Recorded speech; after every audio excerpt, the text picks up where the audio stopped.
안녕하세요. 중독자 박입니다. 더 정확히 말씀드리면은 저는 20년 이상 도박 중독으로 비참한 삶을 살았던 도박 중독자입니다. 장로님께서 이제 박 집사님 간증해 주세요. 그때 뭐 두 말 안 하고 예 그랬습니다. 사실은 이 간증이라는 게 저의 삶을 어릴 때부터 그리고 모든 환경과 중독자의 삶은 비참한 삶인데 그 모든 것을 다 드러내야 되는 그런 것도 있지만 그 이전에 제가 길가리에 와서 가장 배운 것 중에 제일 1번이 바로 순종이라는 걸 배웠습니다. 여러 가지 그게 있지만 두 말 안 하고 무조건 대답을 했는데 그리고 한 달 반 스트레스를 많이 받았어요. 우리 간증하시는 분들 1년이 이렇게 되면은 이제 간증을 하시게 되는데 아시다시피지만 스트레스를 많이 받았지만 요번에 스트레스는 그렇게 막 심한 스트레스가 아니고 어떤 면에서는 조금 거룩한 스트레스라고 할 수 있을 만큼 제 생각이 간증을 함으로 오히려 더 정리가 되고 어떤 저에게는 그 회복의 한 스텝이 올라갈 수 있는 그런 계기가 된 것 같습니다. 그래서 이제 오늘은 제가 세 가지를 좀 나눠서 이제 말씀을 드릴까 하는데 첫 번째로는 이제 제가 사실은 세 번째 간증인데 그래도 모르시는 분들이 계시니까 저의 어릴 때부터 이제 그 어릴 때 자란 환경하고 그리고 이제 두 번째는 도박을 한 그런 내용하고 세 번째로는 이제 길가에 와서 아니면 회복 시장을 하면서 생활을 하면서 나에게 어떤 변화와 용기에 대해 잠시 나누도록 하겠습니다. 저는 1962년 추운 겨울에 대구에서 아주 부유한 집안의 넋둥이 막내로 태어났습니다. 저희 아버님이 거의 50 다 돼서 이제 아들을 하나 더 보시려고 하는데 또 가운데 누나가 태어나서 안 낳을까 그러다가 또 4년 있다가 낳았으니까 한 8년 큰 누나하고는 뭐 17살 이상 차이가 나죠. 그렇게 넋둥이로 태어났습니다. 넋둥이가 그렇게 바라던 아들로 태어나자 부모님과 그리고 우리 할머니 할아버지 그리고 이제 우리 모든 사람들 주변 사람들의 사랑을 듬뿍 받으며 아주 철없는 그런 어린 시절을 보냈습니다. 그러나 제가 국민학교를 들어갈 무렵에 어렴풋이나마 집안에 문제가 있다는 걸 느꼈지만 구체적으로 그 문제를 안 것은 아마 국민학교 3학년 무렵인 걸로 기억됩니다. 저희 아버님은 당시 이제 저희 할아버지 윗대부터 이제 굉장히 부유한 집안이셨는데 저희 아버님이 재산을 많이 물려받고 당시로는 아주 사업에 성공하여서 굉장히 그 지방에서는 아주 유명한 사업가였습니다. 근데 당시에 이제 그 일부 부유한 사람들, 뭐 대부분은 아니지만 저희 아버님은 많은 여자 문제로 인해서 어머니와의 관계가 많이 나빠져 있었고 특별히 이제 5남매 장손이시고 뭐 몇 대째 장손 집안으로 내려오시니까 그 아버님은 자신의 성공이 도취되어서 평생을 자기의 삶을 즐기는데 최선을 다하신 분이셨어요. 그러면서 또한 가족들에게는 어머니에게도 물론 저희들에게도 제가 지금 기억해봐도 너무너무 자상하셨어요. 그러니까 자기 삶과 자상한 삶 이렇게 여러 개 다른 인격을 가지신 그런 독특한 분이셨는데 불행하게도 제가 가장 아버지를 많이 닮았대요. 저희 어머님 말씀에 성격적인 면에서.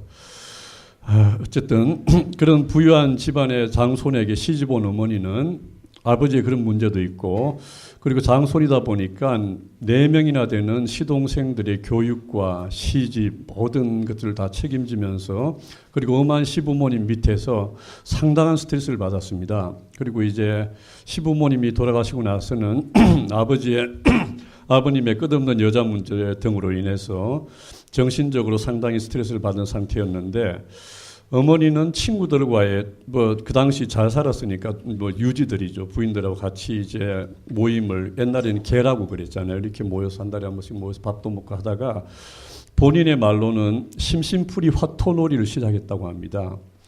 근데 이것이 심해지면서 결국은 제가 가지고 있는 도박 중독을 저희 어머니가 가지게 되었습니다.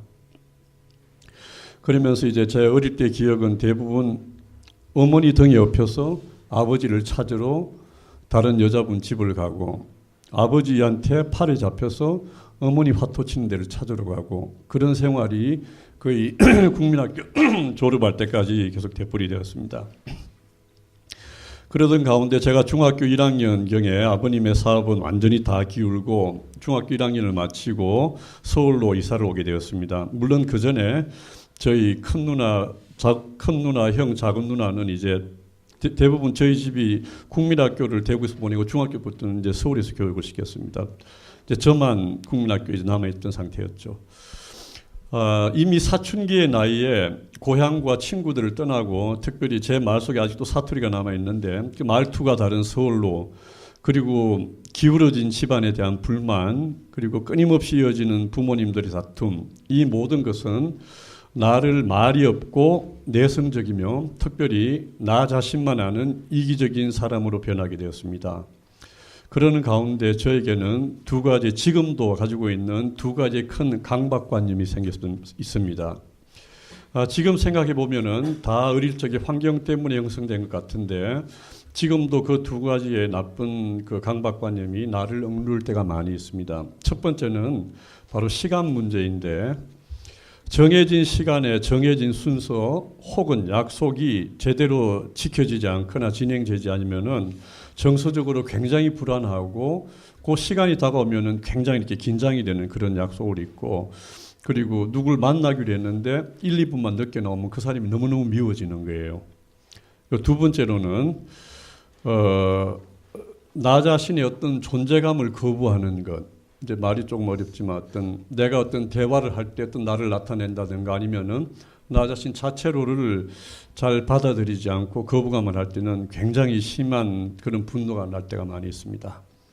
그런 경우는 나는 이제 소리를 절대 안 치고 목소리를 가라앉고 또렷하게 이야기를 해요. 그럼 집사람도 그런 경우를 아니까 제가 이렇게 목소리가 가라앉고 작게 이야기하면 많이 화가 났다는 걸 알게 됩니다.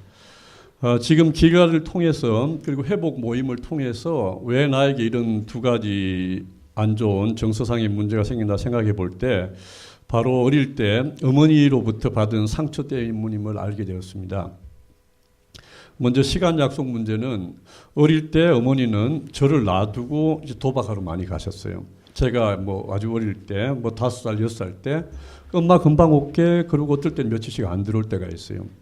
그리고 아버님은 또 나름대로 인생을 즐기시느라고 뭐 밤에 오시고 그리고 제가 국민학교 때쯤에는 이제 형제들은 다 서울로 가 있으니까 그런 혼자 어떤 약속에 대한 안 지켜지는 약속에 대한 그런 게 마음속에 남아서 그 시간에 대한 게 굉장히 강해요. 그거는 이제 그렇지만 조금 이제 문제나 어떤 그런 출발점을 알기 때문에 많이 고쳐지고 있는 그런 중입니다. 둘째는 나의 존재감에 대한 거부감인데 이 역시 어머니에 대한 기다림이 어머니께서 이제 나 금방 갔다 올게 그러고 가셨는데 안 오는데 시간에 대한 것도 막 기다리다가 진짜 잠이 들죠. 일어나면은 다음날 혹시 엄마가 나를 싫어해서 가는 게 아닐까 안 온 게 아닐까 이런 그런 마음이 들다 보니까 어떤 나의 존재감에 대해서 거부할 때는 굉장히 어떤 그런 힘든 마음이 많이 들었습니다. 이제 누나들과 형들은 이제 보통 다 국민학교를 마치고 서울로 지나간 상태이고, 그리고 어린 나는 이제 가끔 어머니도 안 계시고 또 아버지도 이렇게 늦게 오시고 그러다 보니까 그 당시 이제 저희 집에 이제 집안 일을 도와주시는 분이 계셨어요. 저를 어릴 때부터 키워주신 분이 계셨는데 그분하고 있게 되는데 그래서 어린 나이에 국민학교쯤에도 그냥 자꾸 돈을 주고 용돈을 주고 그러다 보니까 이제 친구들하고 나가서 뭐 그때는 뭐 엿도 사 먹고 뭐 딱지도 사고 이렇게 하면서 정서적으로는 어떤 시간에 대한 불안감과 그리고 나의 존재에 대해서 사람들이 나를 싫어하지 않을까라는 그런 마음과 함께 그 어린 나이지만 그 돈이 주는 편안함을 알게 되었습니다. 그런 모든 이런 여러 가지 요인들이 나의 이제 도박을 시작하게 된 아마 그런 성격이 형성이 되지 않을까 생각됩니다. 그리고 이제 저의 도박의 시작과 중독에 대해서 조금 말씀드리겠습니다. 외롭고 어린 시절을 보낸 나는 부모님과 형제들이 채워주지 못하는 외로움을 내 나이 또래의 친구들과 자극적인 방법으로 나 자신을 위로하곤 했습니다. 국민학교 때부터 풍족한 용돈을 받은 나는 학교 앞에서 하는 야바위꾼이라고 혹시 아시죠? 이렇게 뺑뺑이 돌려서 하기도 하고 뭐 그런 분들한테 매일 다 갖다 줬어요.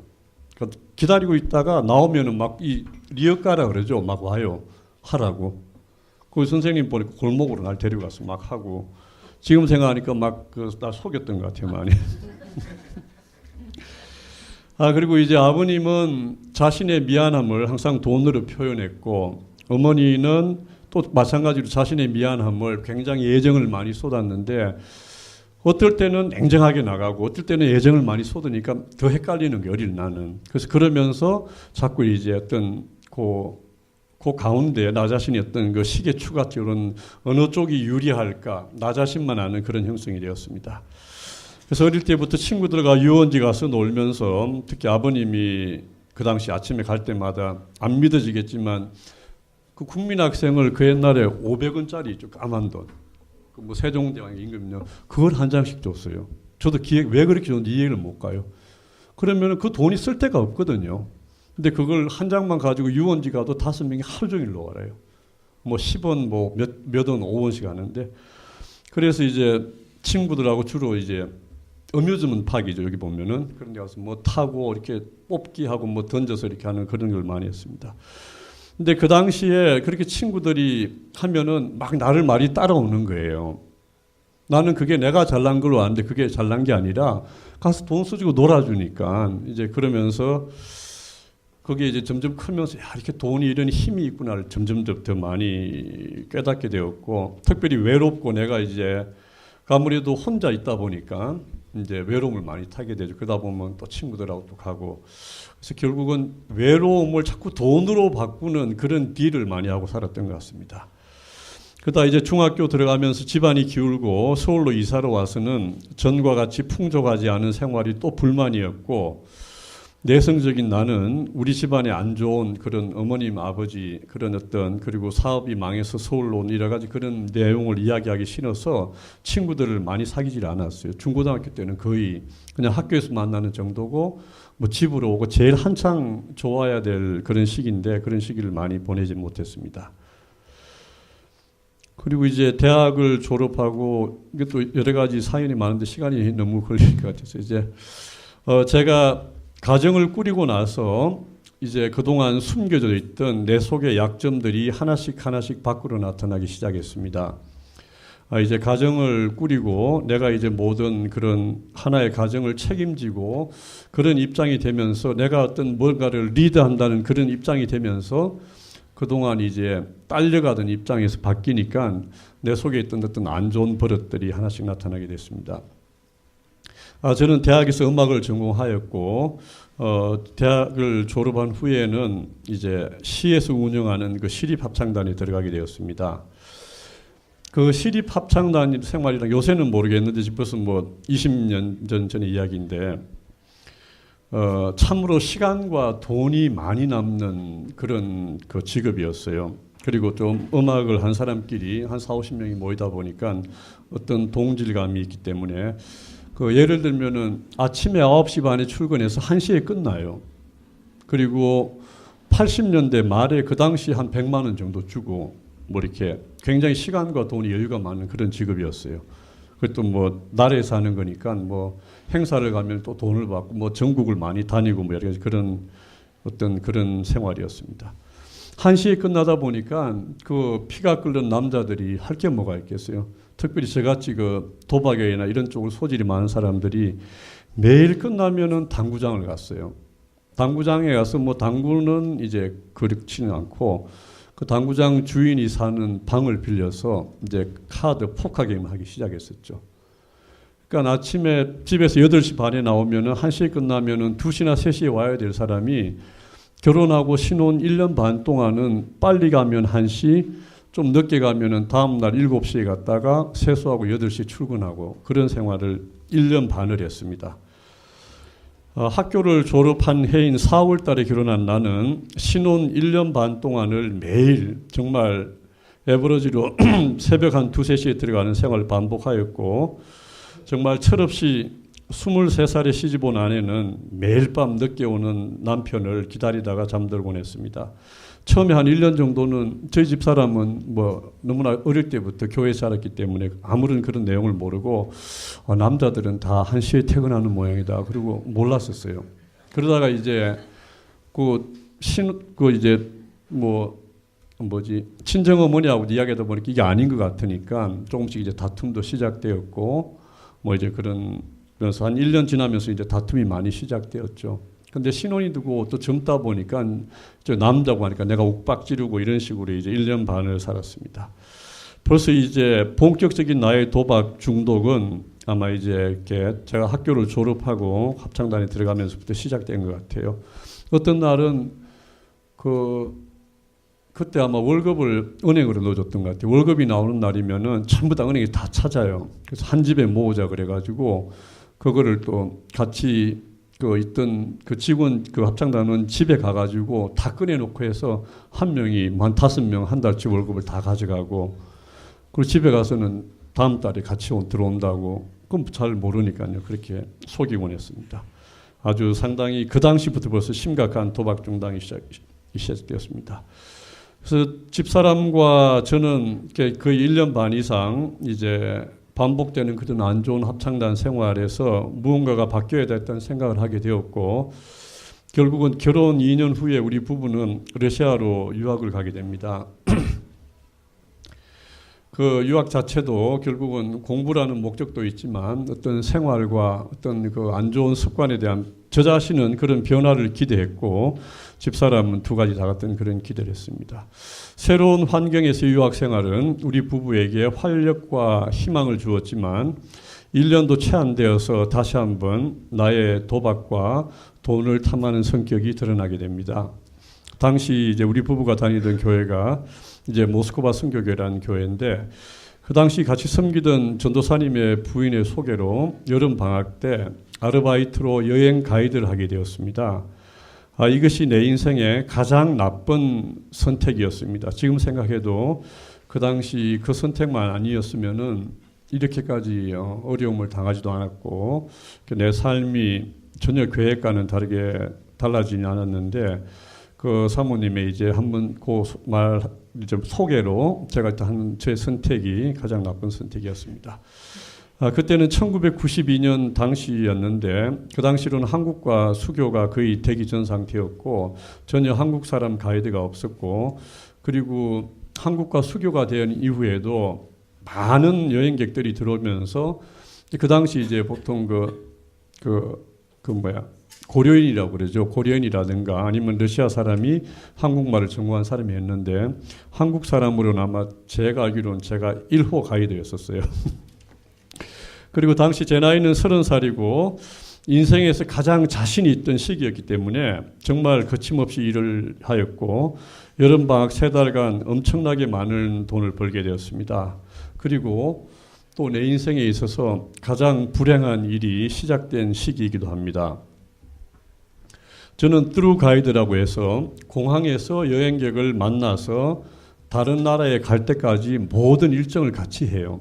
그러니까 서너 개 도시를 돌더라도 공항에 제가 집에서 짐을 싸서 나와서 공항에서 만나서 호텔에서 같이 자고 모든 일정을 같이 하게 됩니다. 보통 짧으면 3박 4일, 길면 5박 6일을 같이 하게 되는데 당시 이제 외국 관광객들 오면은 무조건 그 특급 호텔에서 자게 되는데 대부분 특급 호텔에 카지노가 있어요. 그래서 그게 이제 제가 그 당시 이제 갔던 호텔이 이제 코스모스라고 모스크바에서는 유일하게 관광객을 받는 그런 호텔이었는데 현관에 처음 가이드를 하는 날 현관을 딱 들어가서 보니까 2층에 카지노라고 적힌 거예요. 막 가슴이 뛰면서 야 드디어 왔구나. 지금은 좀 웃으면서 말씀드리지만 드디어 천국에 왔구나. 내가 이기 때문에 러시아에 왔다. 막 가슴이 막 뛰면서 벌써 뭐 일이고 뭐고 전혀 생각이 안 들더라고요. 그리고 바로 투어를 끝나고 뭐 어떻게 했는지 기억도 안 나요. 바로 첫날부터 호텔에 방에 가서 샤워하고 바로 이제 카지노를 갔었죠. 그럼 뭐 몇 게임은 이제 우리 보통 한국에 학생 때부터 하는 그런 게임들이 많이 있으니까 이제 그런 낮에는 투어를 하고 밤에는 카지노를 해서 거의 밤새다시피 했죠. 왜냐하면 이제 그 당시 투어가 끝나고 저녁 먹고 보통 여기도 옵션이라 그래서 뭐 발레를 본다든가 서커스를 본다든가 이런 걸 하면은 한 11시쯤에 들어오거든요. 그러면 처음에는 따라갔어요. 가면 돈을 버니까. 밤에 옵션 투어를 한번 가면 1,500불 정도 버려, 하루에. 그러니까 따라가서 그 돈을 가지고 11시에 이제 가서 카지노를 했는데, 다음에는 돈을 미리 받고 그냥 자기들끼리 보내요. 그러니까 카지노가 더 목적이 된 거였죠. 그래서 뭐 그런 식으로 엄청나게 이제 거기서 카지노를 알게 되었고, 거의 3달간 일 안 할 때 낮에도 가 3달간 한 120회를 출근했던 것 같아요. 그렇게 많이 갔었습니다. 첫 번 방학 이후로는 정말 여름이 기다려지고, 그리고 화려한 카지노와 가이드로서 정말 쉽게 많은 돈을 번 나는 모든 것이 순조롭게 된다고 생각하고 있었고, 집사람은 방학 동안에 한국에 가 있었고, 또 방학이 끝나고 오면은 남편이 돈을 많이 벌어서 뭐 그냥 많이 사고 유럽 여행도 가고 이런 모든 경제적인 혜택을 누리니까, 그 사람은 단순히 내가 저 사람이 얼마나 힘들게 일어났으면 이렇게 돈을 많이 벌었을까 이렇게 생각했지만, 사실은 나는 우리 아버지와 같이 가장 나의 삶을 내가 원하는 대로 즐기고 또한 가족에게 잘해주는 어떤 그런 이중적인 인격을 가지게 되었습니다. 지금 생각해 보니까 이 모든 환경들이 나를 도박 중독으로 이끄는 어떤 죄의 힘이었던 것 같습니다. 특별히 이제 저는 LA에서도 카지노도 마찬가지고, 항상 그 카지노 할 때는 혼자 다녔어요. 그것도 이기적인 거죠. 이기적이고 굉장히 어떤 자만심이 강한 거였죠. 카지노를 다니면서 돈을 딸 때에는 정말로 나의 자존감이 뛰어났어요. 내가 저 사람보다, 저 많은 딜러보다 내가 더 낫구나. 그리고 내가 최고야. 어떤 그 당시로는 이 사람들이 개방되고 카지노를 막 만들 때라서 딜러들이 실력이 없었어요. 그러니까 제가 막 한국에서 10년 넘게 실전으로 다져진 사람하고 딜러들 아직 이걸 막 헷갈리나고 제가 많이 땄죠. 보니까 카지노에서는 거의 VIP였어요. 그 93, 4, 5, 6년도에는 러시아 사람들이 지금은 잘 살지만 한 달 교수 월급이 한 50불 정도 됐거든요. 근데 하루에 3, 4천 불 가져가니까 VIP인 거예요, 매일. 뭐 그런 식으로 이제 굉장히 쓸데없이 돈도 막 있는 척하고, 그 굉장히 그 약한 자존감을 살리기 위해서 그런 식으로 나타내곤 했습니다. 그리고 어릴 적에 상처받은 나의 자존감이 치유되는 듯한 그런 착각에 빠지기도 했습니다. 그리고 정말 쉽게 쉽게 버는 돈으로 그 당시 이제 후배들을 데리고, 장로님 죄송하지만 이제 솔직하게 말씀드려요. 한국 사람들이 얼마나 그 상술이 많으면은 1993년도에 러시아에 룸사롱이 있었어요. 한국 룸사롱이. 안 믿어지죠? 한국 룸사롱이 러시아 아가씨들 데리는 그런 룸사롱이 그렇게 빨라요, 이게. 수교되자마자. 뭐 좌우지간 그런 룸사롱을 후배들 데리고 가서 그냥 오늘 문 닫아 막 그러고 호기를 부리고 했는데, 그게 알고 보니까 결국은 나의 그 약한 자존감 때문에 그랬던 것 같아요. 그죠? 그거 외에는 내세울 게 없으니까. 지금 생각해 보면 정말 창피하고 부끄럽고 또 미안하기도 한 그런 행동이었습니다. 다행히 러시아에서 무사히 공부를 마친 우리는 금방 돌이 지난 첫째를 데리고, 이제 저는 첫째가 결혼하고 거의 5년 만에 낳았어요. 아시다시피 결혼하고 2년 동안에 매일 새벽 서너 시 들어가니까 애가 안 들어서 가지고 이제 러시아 가서 이제 애를 낳습니다. 그래서 이제 첫째 금방 돌이 지난 첫째를 데리고 다시 이제 이태리로 공부를 하고 왔습니다. 그곳에 있는 1년 동안 여름에는 다시 러시아에 들어가서 가이드를 했지만, 사실 나의 목적은 카지노에 가는 것이 나의 더 큰 목적이었습니다. 그 후 이제 98년 초에 한국에 들어갔다가 한국 사정이 우리가 있을 형편이 안 되었을 때 마침 아는 미국 목사님의 초청으로 98년도에 미국을 오게 되었습니다.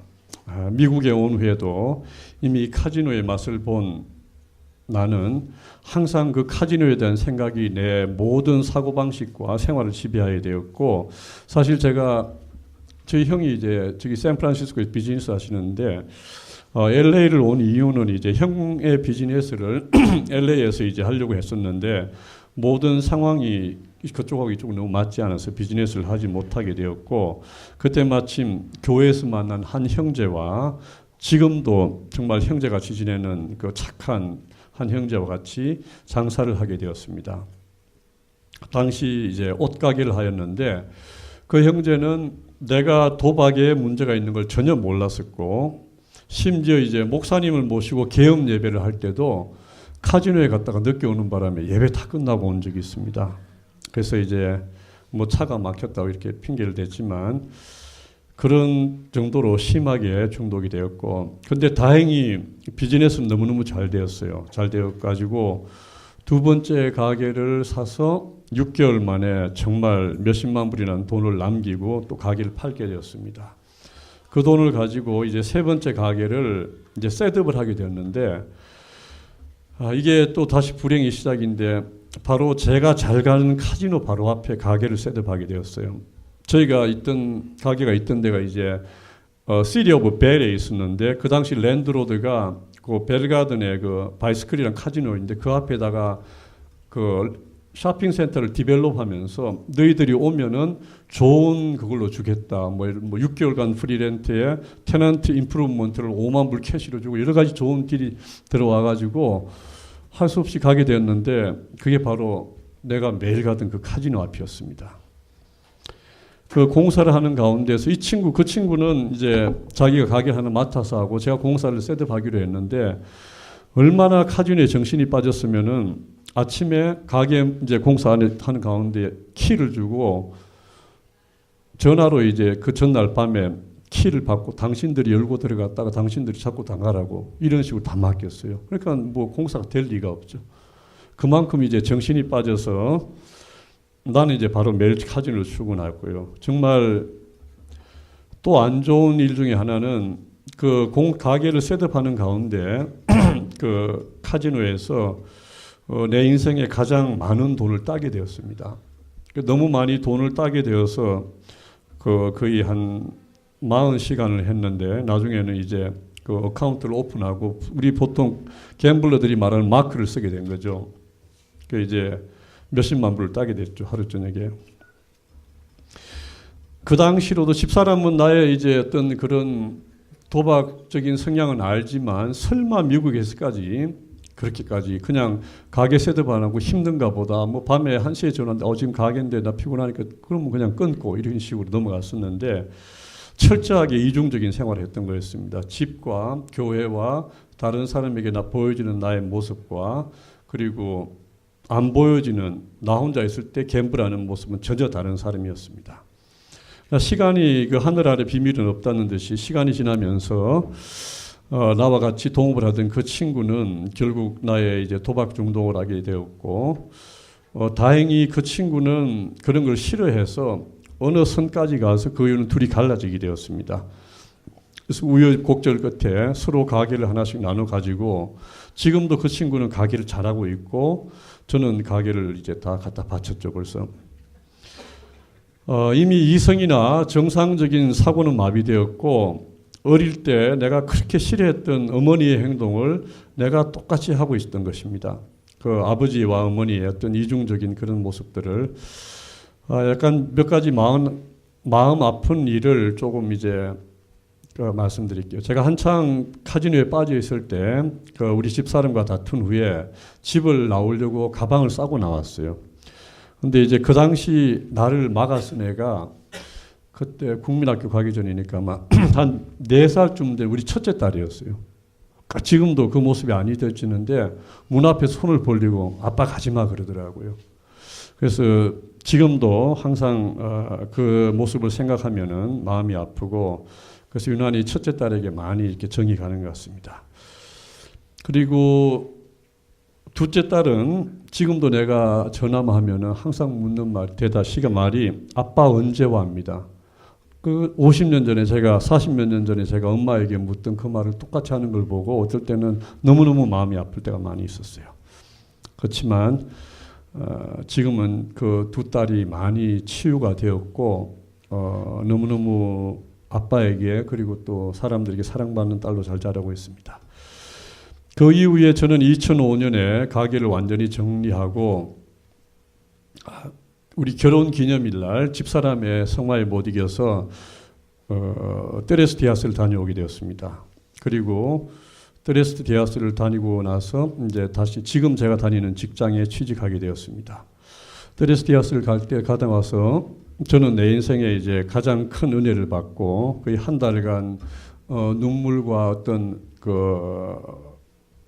회개와 기쁨의 삶을 살았지만 받는 은혜보다는 은혜를 간직함이 더 힘들다는 것을 또 알게 된 사건은 이제 가게를 정리하다 보면 이렇게 돈이 왔다 갔다 하고 또 돈이 돌잖아요.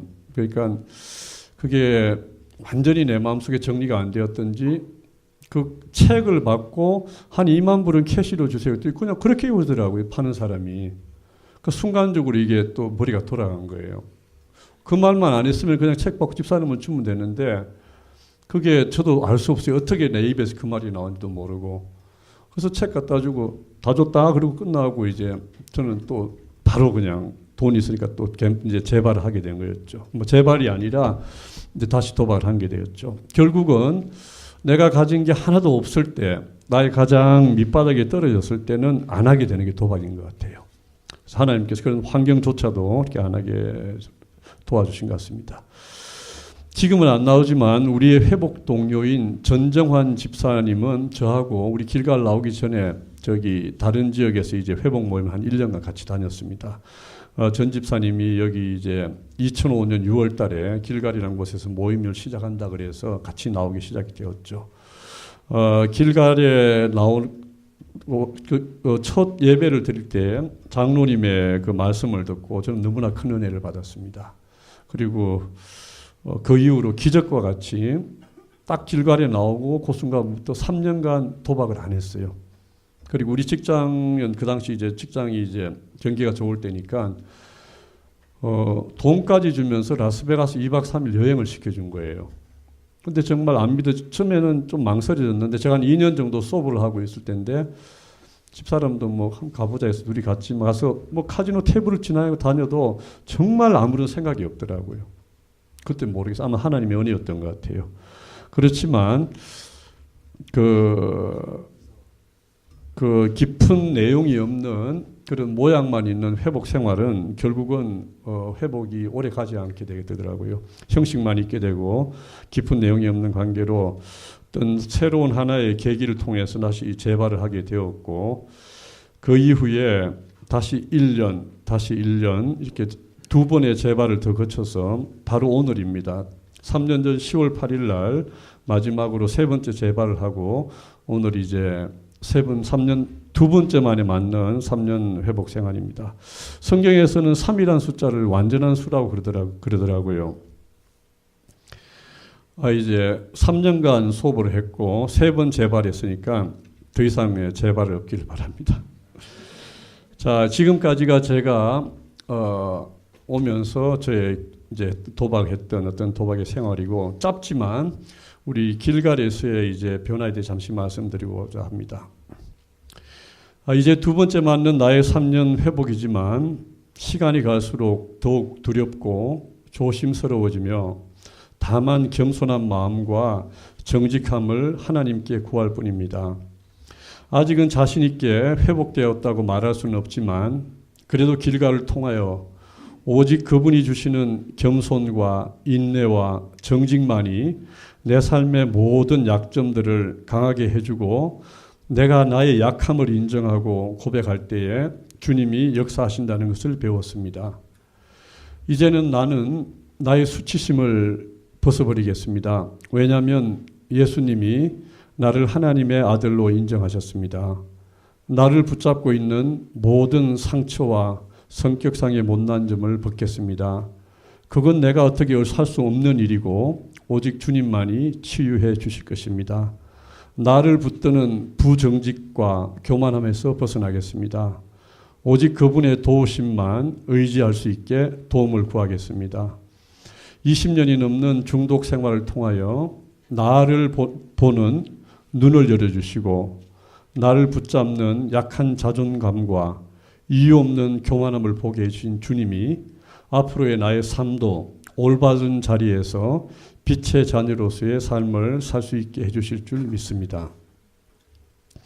이제 마지막으로 사도 바울이 아들과 같이 여기는 디모데에게 정말 유언과 같이 전한 말씀을 같이 나누고 마치겠습니다. 디모데 후서 3장 2절에서 5절까지 말씀입니다.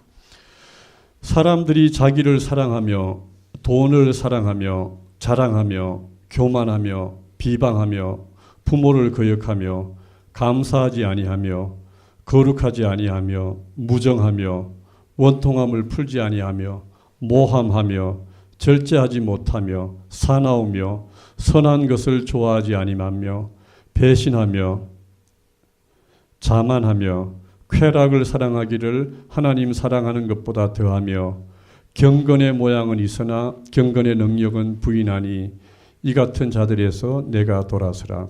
아멘.